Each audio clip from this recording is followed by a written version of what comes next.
Howdy! Welcome to BESC 201-700. My name is Dr. Katie Stoddard, and I will be your instructor for this semester. The purpose of this video is to introduce myself, discuss the course concept, and the syllabus.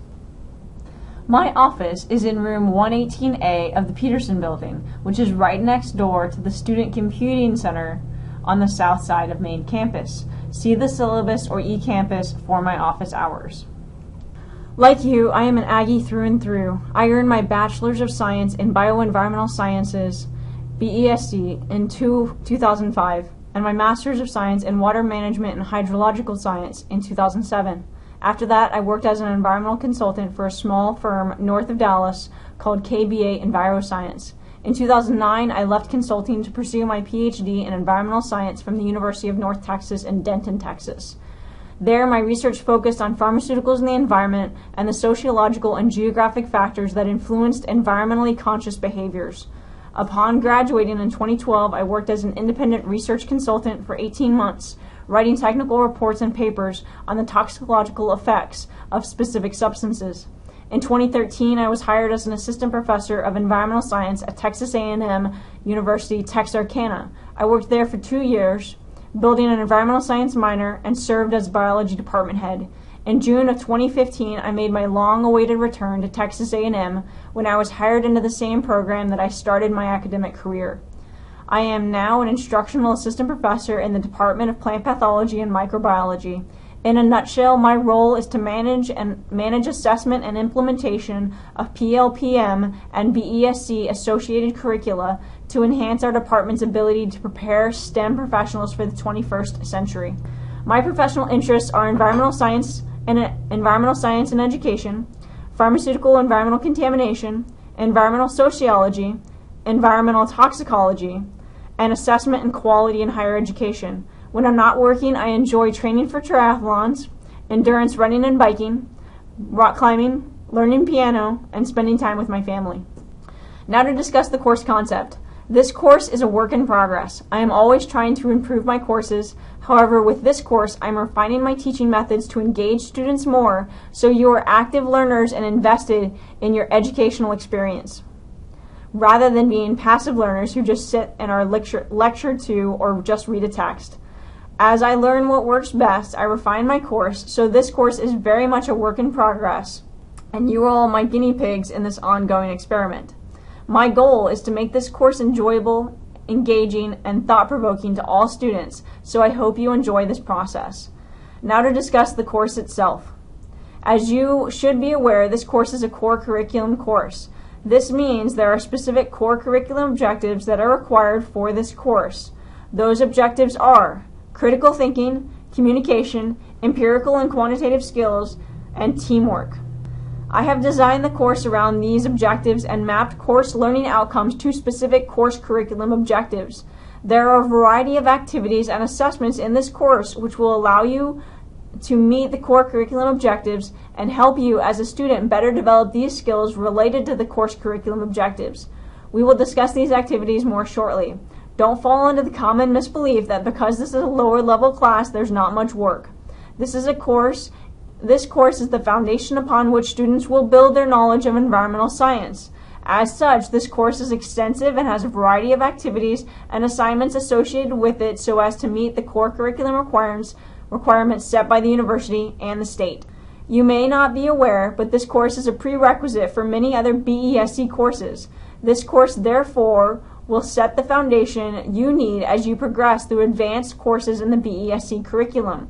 If you do not plan on taking advanced BESC courses, this course is still of great value to you because you will develop critical academic and professional skills in addition to gaining a wealth of knowledge about key environmental issues facing our world today. The academic professional life skills you will develop are closely aligned with the university learning outcomes that are listed here. While you may not see value in these, what you probably do care about is getting a job after graduation. Studies and surveys have revealed that employers value and prefer individuals with experience in their field, who can work as part of an effective team, who communicate clearly and eloquently in a variety of formats, who display leadership skills and attributes, who are able to solve problems and make decisions in a reasonable and logical manner, who can self-manage themselves and motivate themselves, and who possess professional skills. One of my goals is to help you develop these skills or refine these skills if you have already gained them to some degree. If you are taking this class, I can only assume you've read the course description of BESC 201. In general, the goal of this course is to develop students who are scientifically literate, or are aware and informed about current environmental events and global international issues, and who are educated about the historical context in which we need to examine our current environmental issues. The required textbook for this course is The Science Behind the Stories, Withgott and Lapsada, the 5th edition. You can find the ISBN numbers in the syllabus. The bookstore should have the hardbound and loose-leaf versions of this text. However, if you'd like to purchase the e-text version, you can go to www.coursesmart.com and purchase the e-text version of the book, which will be good for 180 days. You will need to log into the CourseSmart anytime you want to read the text. However, so long as you have internet access, the e-text can be accessed anywhere. There will be a variety of ways to earn points in this course. Specifically, there are reading assessments or online quizzes, 3 unit exams, weekly online activities, 3 worldview reflections, 1 team vodcast project, and 4 empirical and quantitative problem sets. Grades will always be posted on eCampus. The weekly online quizzes are designed to ensure that you read the textbook and keep pace with the course. Environmental science is a massively large field, and while it would be impossible to review every individual concept during online instruction presentations, it is reasonable to expect that you can read 1 to 2 chapters from your textbook and review online materials posted each week. The weekly quizzes will serve as an assessment of your reading. In addition, these quizzes will serve as reviews for materials that will be on the unit exams. Quizzes will be posted on eCampus on Mondays at 8 a.m. and will remain open until Sundays at 11:59 p.m. There is a syllabus quiz and an academic dishonesty quiz that all students must complete and master before they can access the weekly quizzes. All quizzes are located in the quizzes area of the eCampus course found on the left-hand side of the course page. The academic dishonesty quiz and the syllabus quiz are designed to help you.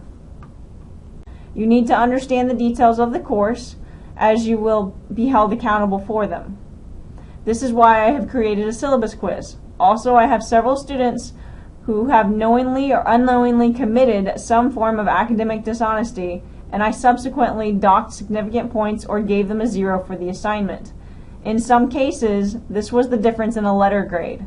Academic dishonesty is a serious offense, so much so I have to report documented instances of it so that it remains on a student's record. I do not want students to inadvertently commit any form of academic dishonesty, so I've developed a quiz designed to help you identify what constitutes the different types of academic dishonesty. Some actions can count as more than one type of academic dishonesty, so make sure to read the student code, the quiz question, and the feedback carefully. If after a few times of taking the quiz you're still having trouble with a question, feel free to ask me. You can take the academic dishonesty quiz and the syllabus quiz as many times as you need in order to earn 100%. Just make sure to master them before the first reading quiz is due. There will be 3 unit exams, which will be on specified evenings. See the course schedule for these dates. Students not in residence at the university for the semester should contact me by the end of the 2nd week of this semester to establish alternative testing accommodation. Makeup exams require evidence of an excused absence. See Rule 7 of the Student Handbook. And no exams will be dropped. The last unit exam is the Unit 3 exam and will only cover material from Unit 3, meaning it is not a cumulative final. There will be weekly online activities you are expected to participate in. Each week's activity will relate to the material for the week. Participation in online activities will account for 10% of the grade. There are 100 points associated with online activities distributed over 15 weeks, meaning there are 6.67 points per week to earn towards your online activity participation. online activities will be due on Sundays at 11:59 p.m. unless otherwise specified. Documents submitted in eCampus should be in standard PC format. Do not submit work in the comments section of an eCampus assignment. Do not submit Mac files in an assignment. You are expected to be courteous and follow netiquette for all your communications and interactions with me and your fellow classmates. A link provided in the Week 1 folder which explains what netiquette is and what is expected of you. Essentially, be friendly and a courteous online classmate. One objective of this course is for you to excavate, examine, and describe your worldview. You will write 3 worldview essays in which you will respond to the prompts provided, which will involve identifying and describing your worldview, substantiating your worldview using course material, and describing how you formed your worldview. Throughout these essays, it is important to keep in mind there are not right or wrong worldviews. Thus, you will not be graded based on the worldview you have. Rather, the grade is based on your ability to explain the view, relate it to course material, and explain the likely reasons you have arrived at that worldview. For more information on the worldview assignment, see the worldview section of eCampus. There will be a team vodcast assignment in which you will work in teams to research the environmental issues of an assigned country. You will work as a team to present this information in a vodcast or narrated PowerPoint. Students will have the opportunity to pick which country they want to research. However, groups will be limited to 5. For more information on the worldview assignment, see the country vodcast section of eCampus. To assess empirical and quantitative skills, students will complete 4 empirical and quantitative problem sets during the course of the semester.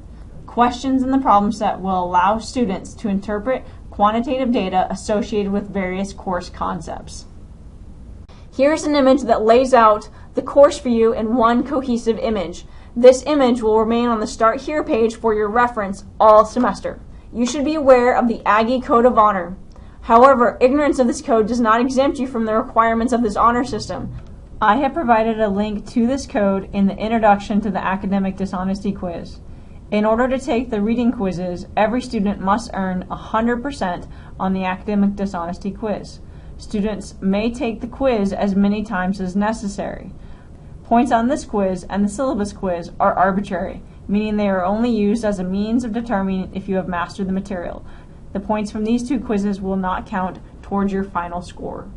If you have a recognized and diagnosed disability, please contact Disability Services for accommodation of your disability. If this applies to you, please take care of this matter in the first 2 weeks of the class so there's plenty of time to make appropriate arrangements for class activities and exams. Communication is very important to me. As with all your other professors, when you address me in an email, on the phone, or in person, you should address me as Dr. or Professor Stoddard. Please sign your emails with your full names. It can be very difficult for me to figure out who you are if you don't sign your email with your full name, and your email is lovesdogs11@yahoo.com.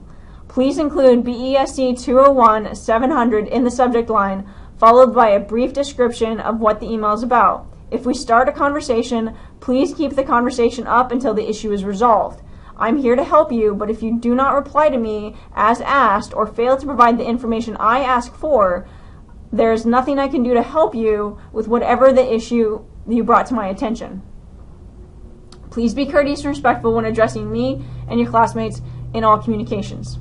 This concludes the introductory video for BESC 201-700.